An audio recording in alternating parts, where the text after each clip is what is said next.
मानसरोवर भाग 2। मुलिया मौके से ही जली बुनी आती थी। मेरा शोहर छाती फाड़कर काम करे और पन्ना रानी बैठी रहे, उसके लड़े रईस चादे बने घूमे। मुलिया से यह बर्दाश्त नहीं होगा। वह किसी की गुलामी न करेगी। अपने लड़के तो अपने ही होते हैं, भाई किसके होते हैं? जब तक पर नहीं निकलते तब तक रघु को घेरे हुए हैं। जैसे ही सयाने हुए पर झाड़ कर निकल जाएंगे, बात भी नहीं पूछेंगे। एक दिन उसने रघु से कहा, तुम्हें इस तरह की गुलामी करनी है तो करो, मुझसे नहीं होगी। रघु, तो फिर क्या करूं, तू ही बता। लड़के तो अभी घर का काम करने लायक भी नहीं है। मुलिया, लड़के रावत के हैं, कुछ तुम्हारे नहीं है। यही पन्ना है जो तुम्हें दाने दाने को तरसाती थी। सब सुन चुकी हूं मैं। लौंडी बनकर ना रहूंगी। रुपए पैसे का मुझे हिसाब नहीं मिलता।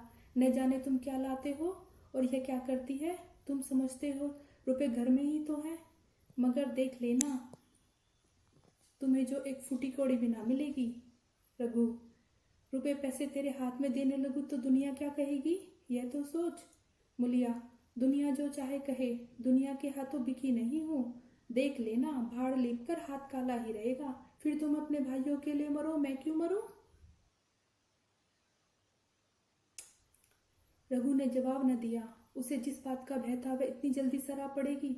अब अगर उसने बहुत जत्ते छत्ते भी किए तो साल 6 महीने और काम चलेगा। बस आगे यह डोंगी चलती नजर नहीं आती। बकरे की माँ कब तक खैर मनाएगी। एक दिन पन्ना ने मुँहे को सुकावन डाला। बरसात शुरू हो गई।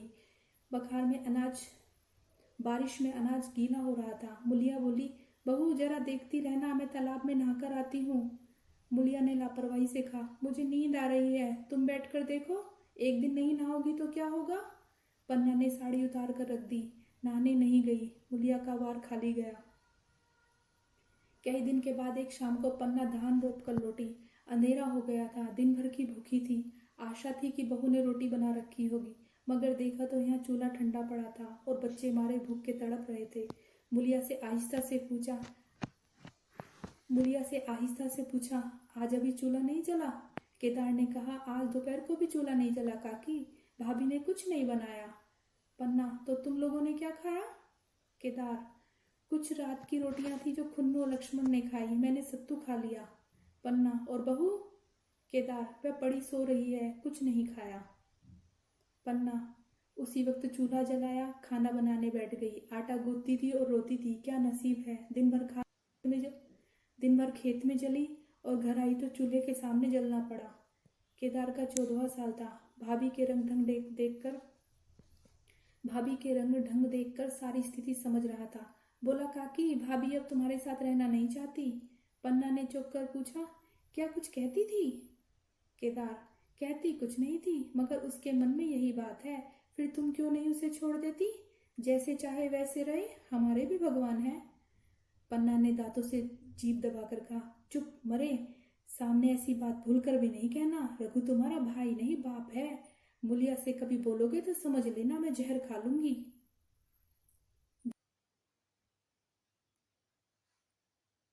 दशहरे का त्योहार आया। इस गांव से कोस भर एक पूर्वे में मेला पड़ता था। गांव के सब लड़के मेला देखने चलने लगे। पन्ना भी लड़कों के साथ चलने को तैयार हुई, मगर पैसे कहाँ से आए? कुंजी तो मुलिया के पास थी। रघु ने आकर मुलिया से कहा, लड़के मेले जा रहे हैं, सबको 2-2 पैसे दे दो। मुलिया ने त्योरिया चढ़ाकर कहा, पैसे घर में नहीं है। रघु, अभी तो तिलहन बिका था, क्या इतनी जल्दी रुपए उठ गए? मुलिया, हाँ उठ गए। रघु, कहाँ उठ गए, जरा सुनो, आज त्योहार के दिन लड़के मेला देखने ना जाएंगे? मुलिया, अपनी काकी से कहो पैसे निकाले। गाड़ कर क्या करेगी? खूंटी पर। रघु का हाथ रोकते हुए बोली, कुंजी मुझे दे दो, नहीं तो ठीक नहीं होगा। खाने पहनने को भी चाहिए, कागज किताब को भी चाहिए, उस पर मेला देखने को भी चाहिए। हमारी कमाई इसलिए नहीं है कि दूसरे खाएं और मुझों पर ताव दें। पन्ना ने रघु से कहा, भाई पैसे क्या होंगे, लड़के मेला देखना ना जाएंगे? रघु ने झिड़का कर कहा, मेला देखने क्यों नहीं जाएंगे, सारा गांव जा रहा है, हमारे लड़के ही क्यों नहीं जाएंगे? यह कहकर रघु ने अपना हाथ छुड़ा लिया और पैसे निकालकर लड़कों को दे दिए। मगर कुंजी जब मुलिया को देने लगा तब उसने उसे आंगन में फेंक दिया और मुंह लपेट कर लेट गई। लड़के मेला देखने न गए। इसके बाद 2 दिन गुजर गए। मुलिया ने कुछ नहीं खाया और पन्ना भी भूखी रही। रघु कभी उसे मनाता, कभी उसे।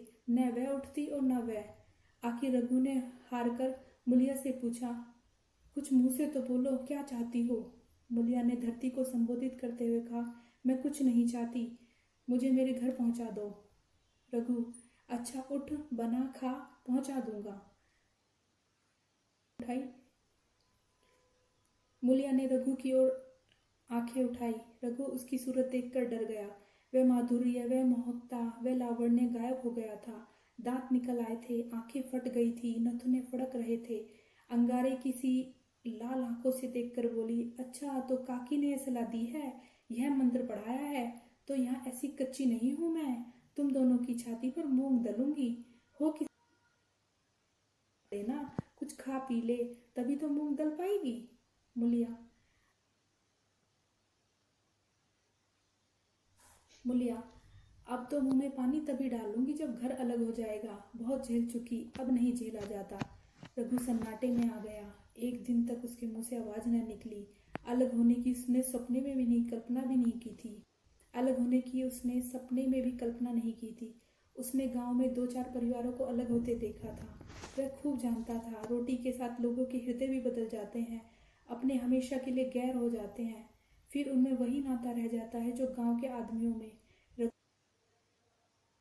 ने मन में ठान लिया, इस विपत्ति को घर में नहीं आने दूंगा। मगर होनहार के सामने उसकी एक न चली। आह, मेरे मुंह में खालिक लगेगी। दुनिया यही कहेगी, बाप के मर जाने पर 10 साल की भी निभाना ना हो सकी। फिर किससे अलग हो जाऊं? जिनको गोद में खिलाया, जिनको बच्चों की तरह पाला, जिनके लिए तरह तरह के कष्ट झेले, उन्हीं से अलग हो जाऊं? अपने प्यारों को घर से निकाल बाहर करूं? उसका गला फंस गया। कांपते हुए स्वर से बोला, तू क्या चाहती है? मैं अपने भाइयों से अलग हो जाऊं? भला सोच तो, कहाँ मुंह दिखाने लायक रहूंगा। मुलिया, तो मेरा इन लोगों के साथ निभाना होगा। रघु, तो तू अलग हो जा। मुझे अपने साथ क्यों घसीटती है? मुलिया, तो मुझे क्या तुम्हारे घर में मिठाई मिलती है? मेरे लिए क्या संसार में जगह नहीं है? रघु, तेरी जैसी मर्जी, जहाँ चाहे रह, मैं अपने घर वालों से अलग नहीं हो सकता। जिस दिन इस घर के 2 चूल्हे जलेंगे, उस दिन मेरे कलेजे में 2 टुकड़े हो जाएंगे। मुझे जो तकलीफ है वो मैं दूर कर सकता हूँ। माल असबाब की मालकिन है तू, अनाज पानी तेरे ही हाथ में है। अब रह क्या गया? अगर कुछ काम धंधा नहीं करना चाहती तो मत कर। भगवान ने मुझे समाई दी होती, मैं तुझे तिनका न उठाने देता। तेरा है सुकुमार हाथ पाँव, मेहनत मजदूरी के लिए नहीं बने हैं। मगर क्या करूँ, अपना कुछ बस ही नहीं है। फिर भी तेरा जी काम करने को ना करे तो मत कर, मगर मुझसे अलग होने की बात मत कर, मैं तेरे पैर पड़ता हूँ। मुलिया ने सिर से आंचल खिसकाया और जरा समीप आकर बोली, मैं काम करने से नहीं डरती, ना बैठे बैठे खाना चाहती हूँ, मगर मुझसे किसी की धौंस नहीं सही जाती। तुम्हारी ही काकी है, घर का काम काज करती है तो अपने लिए करती है, अपने बच्चों के लिए करती है। मुझ पर क्या एहसान करती है? मुझ पर धौंस क्यों जमाती है? अपने प्यार उसके बच्चे यह नहीं देख सकती कि सारा घर तो चैन करे, जरा जरा से बच्चे तो दूध पिए।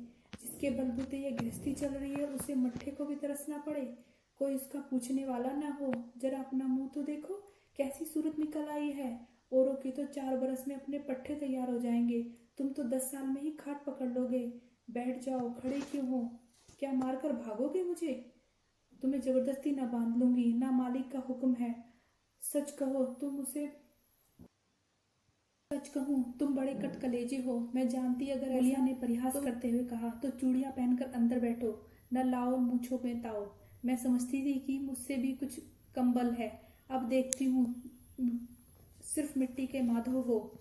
पन्ना दलान में खड़ी दोनों की बातचीत सुन रही थी। अब उससे न रह गया। सामने आकर रघु से बोली, जब वह अलग होने पर तुली हुई है, फिर तुम उसे क्यों जबरदस्ती मिलाए रखना चाहते हो? तुम इसे लेकर रहो, हमारे भी भगवान है, हमारा भी निवाह हो जाएगा। तो अब क्या डर? अब तो भगवान की दया से तीनों लड़के सयाने हो गए हैं, अब कोई चिंता नहीं है। रघु ने आंसू भरी आंखों से पन्ना को देखा और कहा, काकी तुम भी पागल हो गई हो? क्या जानती नहीं, 2 रोटियां होते ही 2 मन हो जाते हैं? पन्ना, जब वह मानती ही नहीं तो क्या कर सकते हैं? भगवान की मर्जी होगी तो क्या करें? परमात्मा ने जितने दिन लिखे साथ रहे उतने ही रहे, अब उसकी यही मर्जी तो क्या करें? जो कुछ तुमने मेरे बाल बच्चों के लिए जो कुछ किया वह भूल नहीं सकती। तुमने इनके सर पर हाथ न रखा हो तो आज इनकी क्या जाने क्या गति होती। न जाने किसके द्वार पर ठोकर खाते होते और न जाने कहाँ कहाँ भीख मांगते फिरते। तुम्हारा तुम्हारा जस मरते दम तक गाऊंगी। अगर मेरी खाल तुम्हारे जूते बनाने के काम आए तो खुशी से दे दूंगी। चाहे तुमसे अलग हो जाऊं पर जिस घड़ी पुकारोगे कुत्ते की तरह दौड़ कर आऊंगी। यह भूलकर भी मत सोचना कि मैं तुमसे अलग होकर तुम्हारा बुरा चाहूंगी। जिस दिन तुम्हारा अनभला चाहूंगी उसी दिन विष खाकर मर जाऊंगी। भगवान करे तुम दूधो नाओ पूतो फलो। मरते दम तक यही आशीष मेरे रोए रोए से निकलेगा। और अगर लड़के भी अपने बाप के हुए तो मरते दम तक तुम्हारा पोस मानेंगे। यह कहकर पन्ना रोती हुई वहां से चली गई। रघु भी वहीं मूर्ति की तरह बैठा रहा। आसमान की ओर टकटकी लगी थी और आंखों से आंसू बह रहे थे। नमस्कार। दूसरे अध्याय के लिए दूसरी पार्ट में आगे की कहानी